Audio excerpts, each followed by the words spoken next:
Bienvenue à nouveau, amoureux des sorcières. Dans le dernier épisode, Roland a découvert une carte au trésor qui pointait vers la cité perdue de Taquilla. Il a ensuite envoyé Lightning au plus profond de la forêt brumeuse pour l'explorer. Mais tout s'est effondré quand Lightning a suivi un mystérieux appel à l'aide jusque dans les ruines. Seulement pour se retrouver face à face avec un démon. Dans l'épisode d'aujourd'hui, d'anciens liens vont être révélés. De nouvelles sorcières vont arriver. Et Villefrontière va se rapprocher encore un peu plus d'un affrontement bien plus dangereux que ce que quiconque imaginait. Commençons.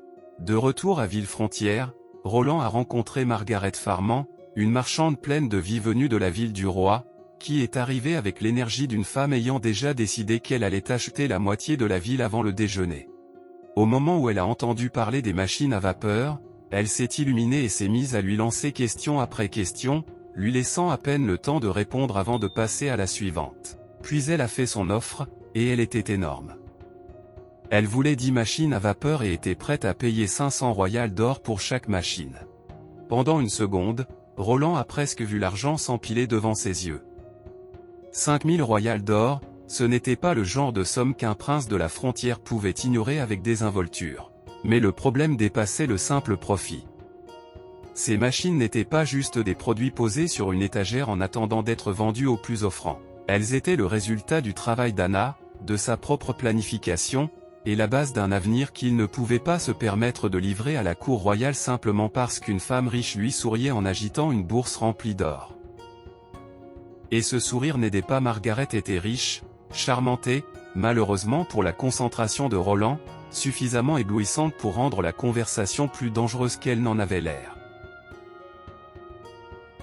Autour de son cou pendait un collier en or pur serti de la pierre divine du jugement, ce qui signifiait que même Nightingale ne pouvait pas savoir si la femme mentait. En plus de ça, la personnalité vive et enthousiaste de Margaret rappelait tellement Lightning à Roland. On aurait presque dit qu'il avait affaire à Lightning après 10 années passées dans le commerce et avec une amélioration dramatique de sa garde-robe. Malgré tout, Roland a maintenu la discussion sur un terrain pratique. Il lui a dit qu'en plus du salpêtre, il aurait aussi besoin de fer, de cuivre et de sulfate ferreux. Il espérait qu'elle pourrait lui fournir tous ces matériaux. Margaret a accepté sans trop hésiter, clairement ravie que la conversation se dirige vers un véritable accord. Peut-être qu'il pourrait même créer un partenariat à long terme. Mais en plein milieu de tout ça, son visage a changé. Le prince a lui aussi remarqué le changement dans son expression. Alors, quand Roland s'est tourné pour regarder, il a vu quelque chose debout juste devant sa fenêtre, sous la tempête à l'extérieur. L'instant d'après, il a reconnu Lightning, mais il ne savait pas pourquoi elle était revenue dans cet état. Il s'est précipité pour ouvrir la fenêtre. Et la chose suivante qu'il a su, c'est que Lightning est pratiquement tombée dans la pièce et dans ses bras. La sorcière a immédiatement agrippé Roland dans une étreinte serrée, pleurant si fort qu'elle pouvait à peine respirer. Il était très clair qu'elle était terrifiée. Peut-être même pour sa vie. Roland n'a pas perdu une seconde. Il a fait signe à Carter d'aller chercher Nana immédiatement et de l'amener ici. Puis quelque chose d'encore plus étrange s'est produit.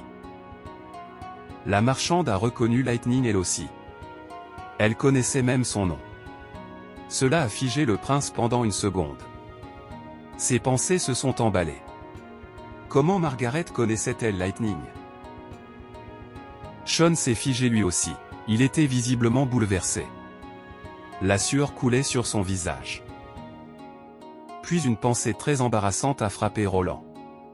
Margaret était encore dans son bureau, et Lightning était une sorcière. Cela aurait dû être un problème sérieux.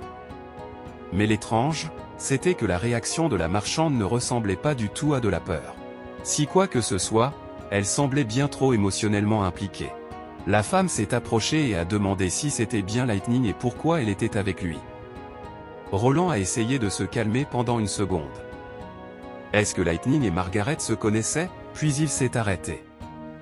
Parce que l'état de la sorcière passait avant tout. Alors il a ignoré les cris paniqués de la femme derrière lui et a emmené la fille en urgence pour qu'elle soit soignée.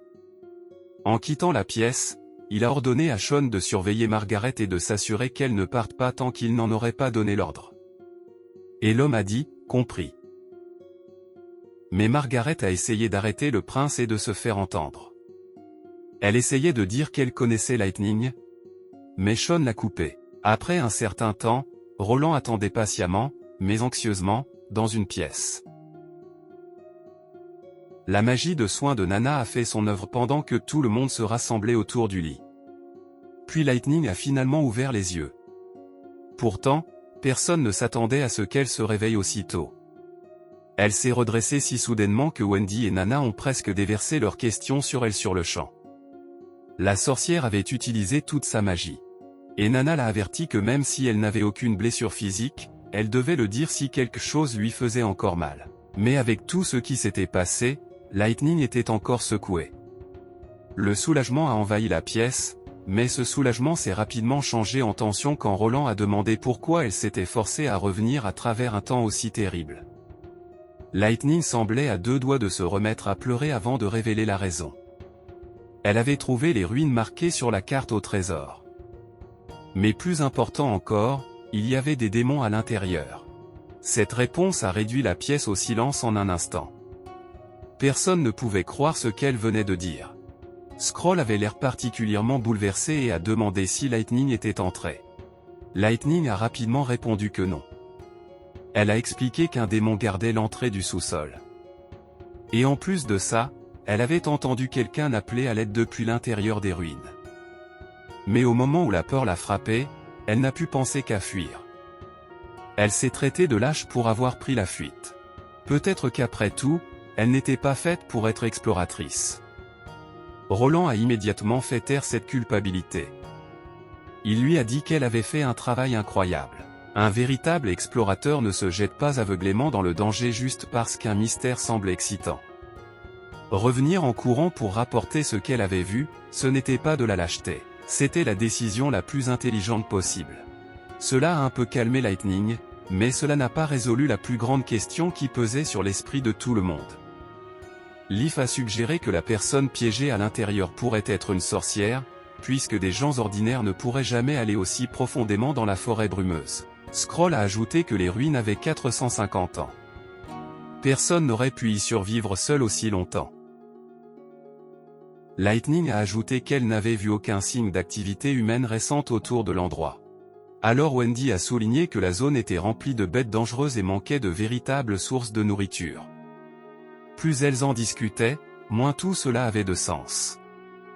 Leaf a finalement dit ce que tout le monde pensait. Elle devait sauver la personne qui était là-dessous, s'il y avait vraiment quelqu'un à l'intérieur. Mais elle ne savait pas comment gérer les démons qui se trouvaient dedans. C'est alors que Roland est intervenu avant que la pièce ne sombre encore plus profondément dans l'anxiété. Il leur a rappelé qu'elle ne connaissait toujours pas toute l'histoire. Le seul moyen d'obtenir des réponses était d'entrer elle-même dans les ruines. Puis il a pris la décision sans hésiter. Il trouverait un plan pour ramener en vie la personne piégée là-dedans. Tant que tout le monde travaillait ensemble, elle battrait définitivement ce démon. Peu de temps après, Margaret a fait irruption dans une salle de réunion en demandant dans quel état était Lightning, et la panique dans sa voix rendait très clair qu'il ne s'agissait pas d'une simple relation d'affaires. Roland l'a assuré que la fille allait se rétablir. C'est alors que Margaret a enfin poussé un soupir de soulagement. Heureusement, Lightning allait bien. Puis Roland s'est excusé de l'avoir laissée derrière plus tôt et a expliqué que la situation était urgente. Ensuite, il a essayé d'expliquer pourquoi exactement il avait demandé à Margaret de retirer cette pierre divine du jugement. Mais la marchande l'a interrompu. Elle est allée droit au but. Elle l'avait déjà remarqué. Et elle a demandé si Lightning était l'une de ses sorcières. Roland l'a confirmé à contre-cœur. Mais au lieu de réagir avec peur ou de les traiter de démons, Margaret s'est pratiquement illuminée de joie. Elle a dit qu'elle l'avait su depuis le début. À ses yeux, il était parfaitement naturel que quelqu'un de la famille Thunder se révèle extraordinaire. Cela a pris Roland au dépourvu. Il a demandé ce qu'elle voulait dire. Margaret a rapidement dit au prince de ne pas s'inquiéter. Elle n'allait rien dire à l'église ni quoi que ce soit. Puis elle a expliqué qu'elle connaissait Lightning depuis l'enfance. Cette révélation a donné envie à Roland d'écouter l'histoire en détail. Alors il a enfin posé la question qu'il voulait poser depuis tout à l'heure. Quelle était sa relation avec Lightning? Des années plus tôt, Margaret avait rejoint l'équipe d'exploration du père de Lightning, Thunder. Elle avait été prise en charge par lui et sa femme. Thunder avait été le héros des fjords, le genre d'homme qui trouvait des îles, cartographiait des côtes et traitait les mers inconnues comme des invitations personnelles. Il avait découvert l'île des dragons jumeaux, l'île des eaux peu profondes, et avait même cartographié la côte orientale ainsi que l'île Shadow.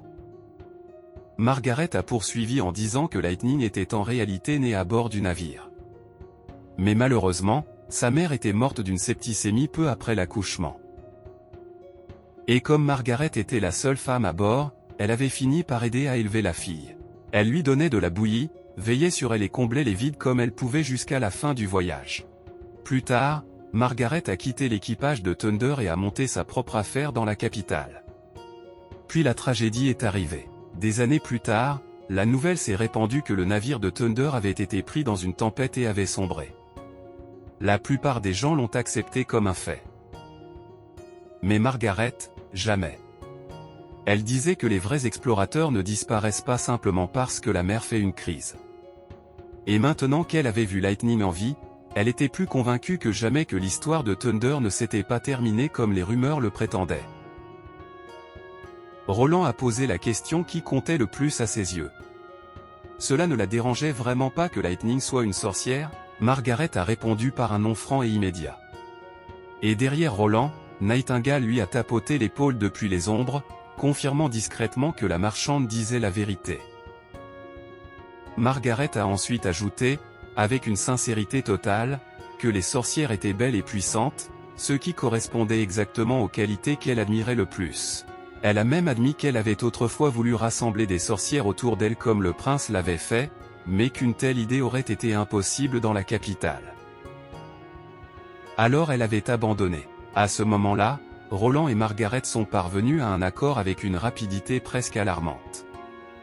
Ils se sont serrés la main comme deux personnes qui entraient en même temps dans un partenariat commercial et dans un club d'admiration des sorcières. L'accord venait à peine d'être conclu que Margaret a commencé à bombarder le prince d'une nouvelle vague de questions, demandant s'il y avait d'autres sorcières à Villefrontière, comment il les avait rencontrées, quelle était leur capacité et à quoi ressemblait la vie quotidienne avec elles. Roland a jeté un seul regard à son enthousiasme inarrêtable et a réalisé en silence que gérer une seule Lightning était déjà un travail à plein temps. En gérer une seconde sous forme de marchande relevait peut-être réellement d'une souffrance de niveau avancé. Le lendemain est arrivé, et Théo est enfin arrivé à Villefrontière avec la sorcière qui l'escortait. La nouvelle venue a regardé autour d'elle avec un scepticisme évident. Elle ne pensait pas qu'elles arriveraient aussi vite, alors elle a voulu le confirmer. Parce qu'elle ne s'attendait pas à ce que l'association de coopération choisisse Villefrontière, à la frontière occidentale, comme lieu d'installation. Même si elle a aussi remarqué que personne n'était venu les accueillir. Théo a rapidement expliqué que c'était parce qu'on lui avait ordonné de se rendre à la montagne au nord-est de la ville, puis de trouver le mât de drapeau et de changer le drapeau afin d'envoyer un signal. Alors il a hissé un drapeau bleu sur la colline de la montagne. La femme, pendant ce temps, a exigé de la nourriture. Parce que, bien sûr, les priorités. Théo a soupiré intérieurement. La femme n'avait rien sur elle à part l'épée géante. Elle n'avait même pas une seule pièce de bronze royal. Tout le voyage avait été une longue suite de repas coûteux qu'elle commandait pendant qu'il payait l'addition et essayait de ne pas se faire tuer par cette très grande épée. Même à ce moment-là, elle lui a rappelé que s'il l'avait trompée, lui et tous les autres impliqués finiraient décapités. Avant qu'il puisse lui donner à manger, la femme aux cheveux noirs a averti Théo. Si celles qui arrivaient là n'étaient pas des sorcières de l'association, cette montagne deviendrait sa tombe. Essayant de ne pas l'irriter davantage, le pauvre homme lui a tendu un sachet d'Anka. Heureusement, la femme a fait remarquer que Théo n'avait montré aucun signe de suspicion.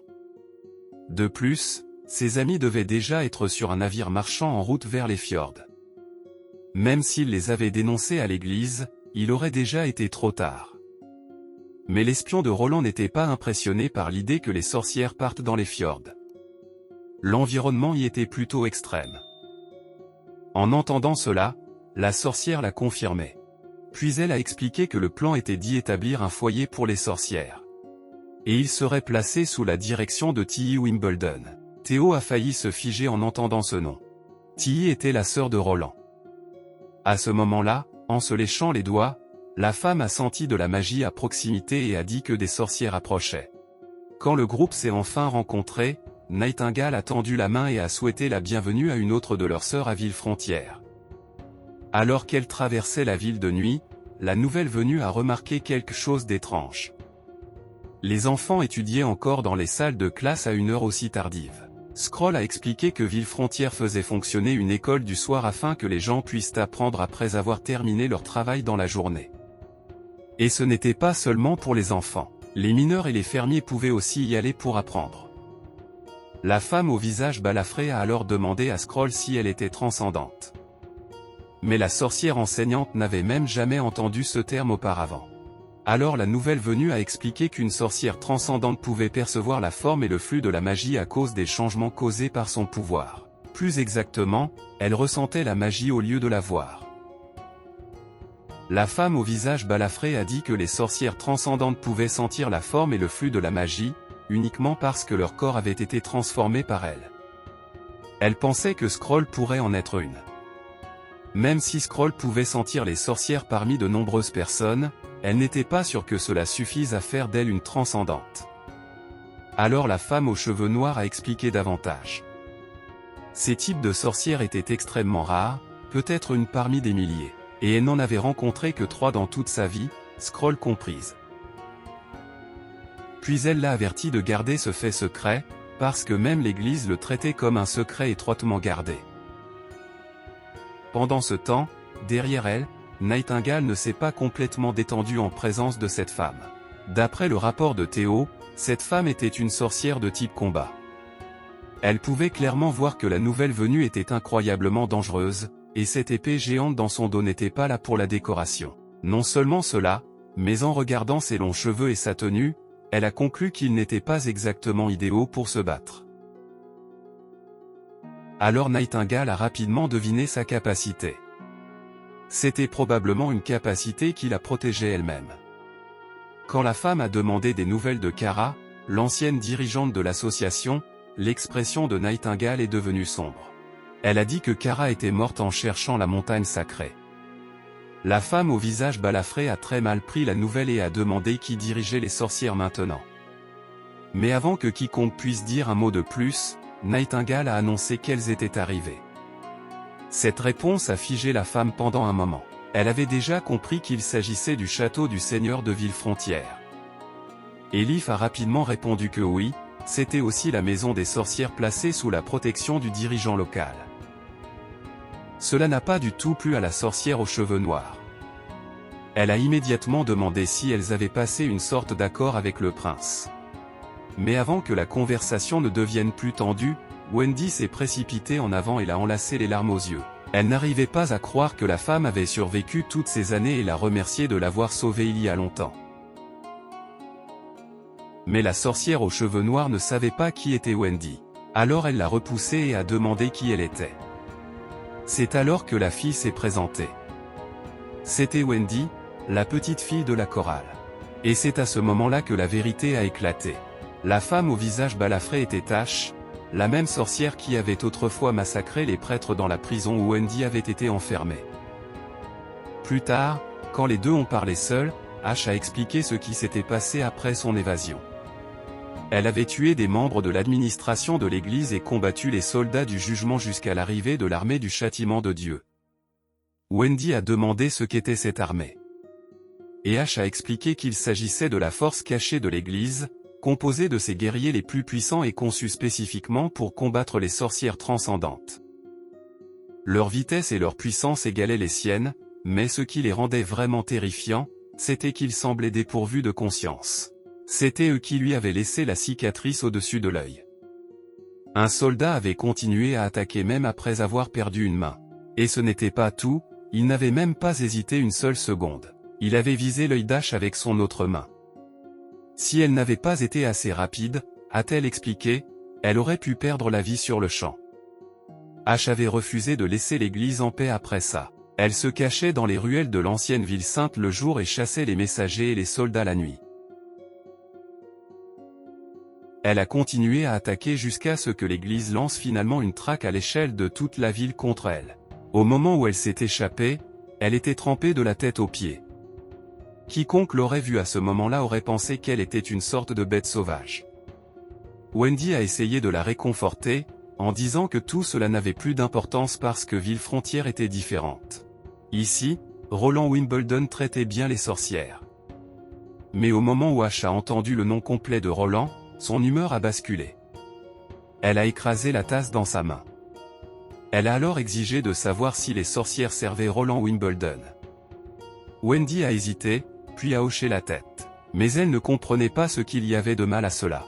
Cela a suffi à Ash. Elle a attrapé la main de Wendy et a essayé de l'entraîner immédiatement, en insistant sur le fait qu'elle ne pouvait pas rester là. Dans son esprit, Roland était toujours le même prince dégénéré dont tout le monde à Château-Gris avait entendu parler, et elle n'avait clairement aucune intention de lui faire confiance simplement parce que les sorcières locales avaient d'une manière ou d'une autre perdu leur instinct de survie. Le lendemain, Ash est finalement allé rencontrer Roland en personne. Le prince l'a accueilli et a ajouté qu'il avait entendu parler d'elle par Théo et Wendy. Il avait aussi entendu dire qu'elle voulait emmener ses sorcières avec elle. Pendant ce temps, Ash restait bloqué sur le moment où Roland les avait appelées, ses sorcières, puisqu'elles n'étaient pas sa propriété personnelle. C'étaient aussi des êtres humains. Mais dans l'esprit de Roland, il ne s'attendait tout simplement pas à un discours aussi démocratique à cette époque. Alors notre garçon a répondu qu'il ne les avait jamais traitées comme des possessions, et que tout le monde à Villefrontière restait là par choix. Il a aussi souligné que la ville était déjà le meilleur foyer qu'elles avaient. Puis il a abordé la vraie question. Les fjords étaient dangereux. Traverser la mer était risqué, et l'endroit lui-même était ravagé par un climat violent, des tempêtes et des typhons. Ash a répliqué avec un seul nom. Tilly Wimbledon. En entendant cela, Roland a été stupéfait. Il croyait que sa sœur Tilly avait disparu. Ash a expliqué que la 5e princesse avait rassemblé de nombreuses sorcières et les avait emmenées dans les fjords pour bâtir une patrie à l'abri de l'église. Elle a dit que Tilly était plus que capable de les diriger. La sorcière a aussi critiqué Roland directement pour avoir répandu la nouvelle que Villefrontière accueillait les sorcières. À ses yeux, il avait pratiquement peint une immense cible sur la ville et invité l'église à venir enquêter. Nightingale s'est hérissé quand Ash a traité le prince d'imbécile, mais le prince l'a calmé. Au lieu de se disputer, il a posé à Ash une question très pratique. En tant que sorcière transcendante, combien de soldats de l'armée du châtiment de Dieu pouvait-elle vaincre? La femme a répondu sans hésiter. Elle pouvait en affronter 3. C'est alors que Roland s'est levé et a lancé un défi. Ce serait un test équitable. Un combat en 1 contre 1. Elle affronterait son chevalier le plus fort. Si elle perdait, cela prouverait alors qu'il avait les moyens de défendre Villefrontière contre les forces d'élite de l'église. Ash a accepté immédiatement. C'était une offre intéressante. Mais à ses yeux, il n'y avait aucune chance qu'elle perde. Même si elle s'est agacée plus tard quand Roland a dit qu'il avait besoin d'1 semaine pour se préparer. Il lui a dit de rester au château pendant ce temps, d'observer la vie à Villefrontière du point de vue d'une sorcière, et de voir par elle-même si son règne était aussi pourri qu'elle le croyait. Alors qu'Ash se tournait pour partir, elle a affirmé que peut-être elle quitterait toute Villefrontière. Mais avant qu'elle ne parte, Roland a mentionné qu'il y avait quelque chose chez elle qui lui semblait familier. C'était comme s'il l'avait déjà rencontrée quelque part. Alors il a demandé. Cette seule remarque a presque mis le feu à la pièce. Ash s'est retournée avec les yeux injectés de sang. Elle a dit que si Tilly n'avait pas été là, apparemment Roland n'aurait pas ses 2 bras alors qu'il est. Cette remarque a laissé toute la pièce muette et confuse. Alors Anna et Nightingale ont compris immédiatement. Il est devenu douloureusement clair que l'ancien Roland lui avait autrefois fait quelque chose de honteux. Elles ont demandé sans détour si le prince l'avait touché. Roland, qui avait hérité du corps mais pas des crimes, l'a nié avec une rapidité éhontée tout en souffrant intérieurement pour les péchés commis par le prince idiot qui l'avait remplacé. Une fois le chaos retombé, Anna a demandé s'il croyait vraiment qu'un seul chevalier pouvait vaincre une sorcière transcendante. Roland a dit qu'il avait environ 70% de chance s'il pouvait construire une arme à tir rapide capable d'égaler la vitesse et la puissance d'Ash. Il a expliqué que tous les matériaux pour l'arme à feu étaient déjà en réserve. Puis il s'est lancé dans un flot de détails de chimie et d'ingénierie si dense que Nightingale s'est littéralement mise à se nettoyer les oreilles avant de s'éloigner, parce que pour elle, on aurait dit que le prince avait été possédé par un cours magistral. Ash, de son côté, avait encore du mal à concilier l'image qu'elle avait devant elle. D'un côté, c'était censé être le même pervers infâme. De l'autre, la manière dont il parlait et se tenait le faisait paraître complètement différent, presque royal. Avant qu'elle ne puisse éclaircir cela, quelqu'un l'a soudainement attaqué. Ash a esquivé instantanément et a riposté avec son énorme épée. Mais Nightingale a glissé derrière le cou avec la même facilité et s'est arrêté juste à côté d'elle. La sorcière aux cheveux noirs était en effet extraordinaire. Quand Ash a demandé si cette attaque était censée être un avertissement, Nightingale a répondu qu'elle voulait simplement voir sa puissance. Mais Ash avait cru que l'attaque venait sur les ordres de Roland. Nightingale l'a nié. Les invités seraient traités comme des invités. Mais elle a aussi rendu une chose très claire. Si Ash essayait quoi que ce soit contre Roland, elle le regretterait.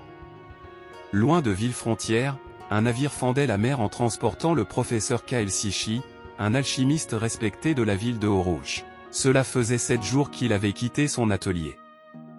Il avait reçu les lettres de Roland et y avait trouvé quelque chose qui avait brisé toutes ses attentes. Les équations incluses dans ces lettres n'étaient pas absurdes. Elles étaient brillantes. Kyle les avait testées lui-même. Et leur précision l'avait convaincu de quitter le laboratoire d'alchimie rouge et de voyager jusqu'à Villefrontière en personne. La formule que Roland lui avait donnée avait complètement changé sa vision de l'alchimie. Il ne s'agissait pas d'essayer de trouver une formule qui fonctionne par magie. Il s'agissait d'équilibre, d'ajouter et de soustraire. Par conséquent, même s'il ne savait pas d'où le 4e prince tenait ce savoir, il avait besoin d'en apprendre davantage à ce sujet. À Villefrontière. Et il était certain qu'il y trouverait définitivement la réponse au secret de l'alchimie. De retour au château, Roland passait du temps avec les sorcières comme d'habitude. Moon a démontré son pouvoir magnétique en faisant tourner un petit moulin à vent. Elle était clairement satisfaite d'elle-même quand Roland a loué sa capacité et discuté de futures applications impliquant des principes électromagnétiques. Les sorcières écoutaient avec des sourires et de la curiosité pendant qu'il expliquait la loi de l'induction dans des termes qu'elles pouvaient réellement comprendre. Pendant un bref instant, Villefrontière ressemblait moins à une forteresse qu'à une école remplie de dangereux génies qui avaient enfin trouvé quelqu'un prêt à leur enseigner. Quand la leçon s'est terminée, Carter est arrivé et a annoncé l'arrivée de l'alchimiste en chef. Kyle s'est rapidement présenté au 4e prince. Il a aussi expliqué qu'il était venu là après avoir reçu sa lettre de recrutement. Puis le vieux scientifique n'a pas perdu de temps et s'est immédiatement plongé dans les équations des lettres. Roland agissait presque avec désinvolture, comme s'il était simplement tombé sur ses idées au lieu de reconstruire des branches entières de la science avec des bribes et de l'assurance. Kyle a été stupéfait d'apprendre que c'était Roland qui avait écrit tout cela, et qu'il comprenait les formules avec une telle profondeur. Mais ensuite, le soupçon s'est installé. Ces formules secrètes venaient-elles de l'Association royale d'alchimie de la ville du roi? Roland l'a nié avec aisance et a improvisé une nouvelle histoire. Ce savoir venait de livres anciens, vieux de plus de 400 ans. À l'époque, a-t-il dit, les érudits utilisaient le mot chimie plutôt qu'alchimie. Cette affirmation a frappé Kyle comme une révélation divine enveloppée dans une violence académique. Roland est allé plus loin, en introduisant des principes comme la loi de conservation de la masse. La matière, a-t-il expliqué, n'est jamais créée ni détruite. Elle ne fait que changer de forme. Pour s'assurer que la leçon soit bien comprise, Roland a utilisé un exemple merveilleusement élégant impliquant un gâteau et la digestion. Un homme mangeait le gâteau, en absorbait une partie, puis se débarrassait du reste plus tard sous une forme bien moins digne. Le point, malheureusement pour l'appétit de Kyle, était parfaitement clair. Mais comprenant l'idée du prince, Kyle a demandé ce qu'il advenait de la masse manquante lorsqu'une bûche brûlait et ne laissait derrière elle que de la cendre. Roland a rapidement expliqué que la majeure partie de la masse devenait des gaz et de la vapeur d'eau, tandis que la cendre n'était que ce qui restait. Une fois Kyle complètement ferré, Roland a sorti le véritable appât. Il a tiré un livre de chimie de son bureau et l'a présenté comme un coffre au trésor rempli de savoir. Si Kyle voulait y avoir accès, il devrait travailler pour lui. La réaction du vieil homme a rendu la réponse évidente avant même qu'il ne parle. Roland lui a tout de même offert un salaire équivalent à celui qu'il gagnait dans la ville de Haut-Rouge, ainsi qu'un contrat de 5 ans. Il a aussi ajouté un accord de confidentialité pour garantir que toute recherche développée à Villefrontière resterait à Villefrontière.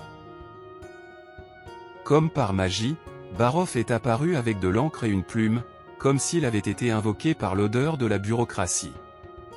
Kyle pouvait commencer à travailler immédiatement, puisque Roland lui fournirait un logement et un laboratoire de chimie. Kyle a accepté. La seule chose qu'il voulait encore savoir, c'était sur quoi exactement il allait travailler. Roland a répondu sans hésiter. Ils allaient produire des acides à haute densité. Plus ils seraient puissants, mieux ce serait. Et ainsi, l'alchimiste en chef de la ville de Haut-Rouge a été recruté. Après le départ de Kyle, Nightingale est apparu et a immédiatement reproché à Roland ses mensonges. La veille encore, Scroll mémorisait et reproduisait ce prétendu livre ancien sous ses instructions. Roland a admis que c'était un mensonge pieux, mais l'a défendu comme étant nécessaire. Un alchimiste respecté comme Kyle n'aurait jamais cru qu'un prince auparavant inutile ait pu développer ce savoir par lui-même. Nightingale a accepté la logique, mais elle a ensuite posé la question à laquelle Roland ne voulait pas répondre. Elle a d'abord posé sa main sur sa joue puis a demandé « Qui lui avait appris tout cela ?» Roland est tombé dans le silence. Il n'y avait aucune bonne façon d'expliquer un ancien ingénieur venu d'un autre monde sans paraître fou. Heureusement, Nightingale n'a pas insisté. Elle a dit qu'il n'avait rien à expliquer s'il ne le voulait pas. Parce qu'elle n'avait aucun intérêt à entendre un conte de fées mal improvisé. Elle ne voulait pas entendre Roland mentir. Et comme ça, Nightingale s'est évanoui dans l'air, et notre prince s'est retrouvé seul une fois encore, heureux de tous les progrès accomplis. Peu après, la scène s'est déplacée vers le terrain d'entraînement, où Carter testait la plus récente invention de Roland. C'était une arme à feu de type revolver, une arme différente de tout ce que Villefrontière avait utilisé jusque-là. Carter a tiré à travers le barillet, les douilles en laiton tombant une par une, mais les résultats étaient terriblement mauvais. Tir après tir, il a raté la cible. Même la fille à côté de Roland est devenue visiblement inquiète en voyant à quel point le prince semblait déçu. Carter avait l'air dévasté. Il s'est retourné vers le prince et s'est lamenté de ne pas réussir à placer un seul tir. Mais Roland n'était pas réellement en train de paniquer. Les pistolets étaient naturellement moins précis que les fusils, surtout dans des mains non entraînées. De plus, le produit était encore inachevé et les munitions nécessitaient encore du travail. Le nouvel alchimiste Kyle avait besoin de quelques jours de plus. Donc en attendant, Carter avait besoin de plus de pratique. Parce que s'il voulait battre la sorcière transcendante, il devait toucher les 5 cibles. Sinon, c'était sans espoir. Carter, même s'il n'était pas encore efficace avec l'arme, l'admirait clairement. Le prince y avait consacré beaucoup d'efforts. Et il lui faisait confiance avec elle. Le chevalier était impressionné par la poignée et les surfaces lisses. Il voyait bien que c'était quelque chose de spécial. Mais sur le côté, Roland lui a rappelé de ne pas perdre les douilles des balles, parce qu'elles étaient réutilisables et précieuses. C'est alors que cela a de nouveau frappé Carter. Le prince était un véritable chef. Avec son savoir et son leadership, tout semblait possible. Il savait qu'un jour, Roland deviendrait le roi de Château-Gris et gouvernerait tout le royaume. De retour au château, Ash était toujours frustré. Les sorcières vivant la refusaient de partir avec elle. Et la ville elle-même avait de moins en moins de sens à mesure qu'elle l'observait. Les gens respectaient sincèrement Roland. Elle travaillait, étudiait, construisait, et attendait même avec impatience les inventions qu'il leur promettait. Elle ne pouvait pas comprendre quelle sorte de sorcellerie avait convaincu une ville entière d'agir ainsi sous un prince avec la réputation de Roland. Puis quelque chose de rond et de plumeux s'est approché d'elle. Un petit pigeon dodu a trébuché contre Ash comme un projectile mal visé, et elle l'a attrapé. Il s'est avéré que ce n'était nul autre que Maggie, une sorcière travaillant avec Tilly. Ash a demandé si la princesse allait bien et si tout le monde était arrivé sain et sauf au fjord, et l'oiseau a répondu par un pépiment. Puis elle a demandé si Maggie avait mangé. Cela a immédiatement attiré l'attention de l'oiseau. Ash a laissé tomber quelques miettes de pain sur le sol avec un sourire malveillant sous le regard attentif de Maggie. Ses yeux brillaient pratiquement pendant qu'elle fixait les miettes. Maggie a sauté de l'épaule d'Ash et a picoré la nourriture avec empressement pendant une seconde. Puis elle s'est soudainement agacée et a tourné ses yeux furieux vers la sorcière. La seconde suivante, Maggie était déjà sur la tête d'Ash, la picorant avec colère, comme profondément offensée d'être traitée comme un oiseau ordinaire. Un instant plus tard, le pigeon a sauté et a commencé à émettre une vive lumière bleue. Alors qu'elle était encore en l'air, Maggie s'est lentement transformée en petite fille. Maintenant de retour sous forme humaine, la nouvelle sorcière a salué Ash et a rapidement ajouté qu'elle était si heureuse de l'avoir enfin trouvé. Puis, sans perdre plus de temps, elle a expliqué que même avec le bracelet de repérage, il avait été difficile de la localiser. Heureusement, Shadow, oui, c'est un autre Shadow, différent de notre assassin bien-aimé venu d'un autre manoir, l'avait informé qu'Ash se rendait à Villefrontière pour recruter de nouvelles sorcières. Maggie était enthousiaste à l'idée de rencontrer elle-même les sorcières de là-bas après un si long voyage. Ash, cependant, a admis que les choses se passaient mal. Les sorcières locales faisaient davantage confiance à Roland qu'à elle. Aucune d'entre elles ne voulait partir. Maggie a trouvé cela surprenant. Apparemment, les deux frères et sœurs Wimbledon avaient l'habitude de montrer une gentillesse inhabituelle envers les sorcières. Mais il n'y avait rien de mal à cela. Ash lui a alors parlé du duel à venir.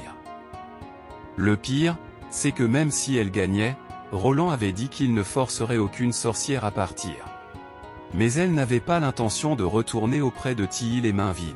Elle voulait aider la princesse à devenir plus forte.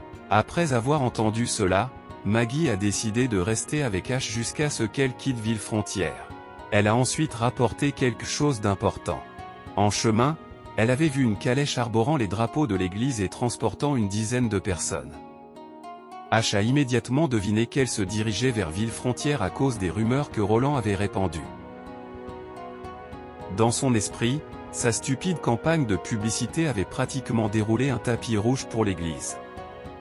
Mais, curieusement, Ash ne semblait pas complètement alarmé. Si l'église se montrait réellement et que Roland ne parvenait pas à les gérer, cela ne ferait que renforcer son argument en faveur d'emmener les sorcières dans les fjords. Elle croyait que toute la ville était sur le point d'apprendre à quel point Roland avait été imprudent et avait eu tort. Ailleurs, Lightning volait dans le ciel de bien meilleure humeur qu'avant. C'était en grande partie parce que Roland lui avait donné des lunettes qui protégeaient ses yeux pendant les vols à grande vitesse.